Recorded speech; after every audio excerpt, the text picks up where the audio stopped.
لو الملح خلص وعايزه تعبي تانك الملح وهو مليان ميه، تعبي الملح ازاي؟ انا اقول لك تحط الملح بقى. نحط الملح بسم الله. طبعا انا عندي ده يعني ضيق شويه فانا مش هستخدمه، لازم يكون عندك المخرج واسع، فاللي عنده ده بيكون ضيق ممكن يستخدم دي بديل. بسم الله نبدأ نفك. بسم الله. ايوه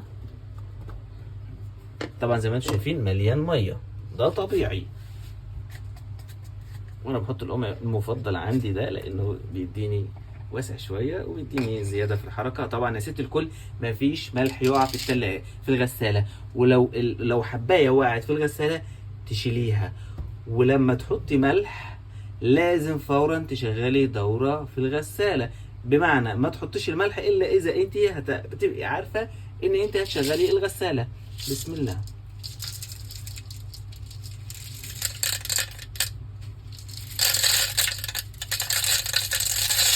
طبعا انا حريص عشان خاطر مفيش ملح ينزل في ارضيه الغساله. ده ميه بتطلع ده عادي جدا، مفيش اي مشكله لان التانك مليان ميه عادي يا ست الكل. وكده كده الملح بينزل يترسب تحت. ايوه مفيش اي مشكله خالص. وبعد ما حطينا الملح معلقه سيليكون او معلقه خشب نقلب بيه الملح، لان ناس كتير بتشتكي لما بحط الملح اللمبه مش بتنطفي، علشان خاطر انت ممكن بس تحركيه كل حاجه تبقى تمام. نقلبه الملح بقى كده. ايوه تقليبه كده، شفتوا في هوا طلع اهو.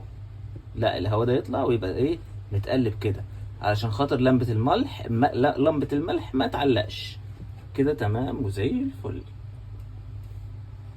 اقفل بقى ايه الغطا كويس عشان خاطر الجلدة السوداء دي هي اللي بتمنع المية اللي بملح تطلع.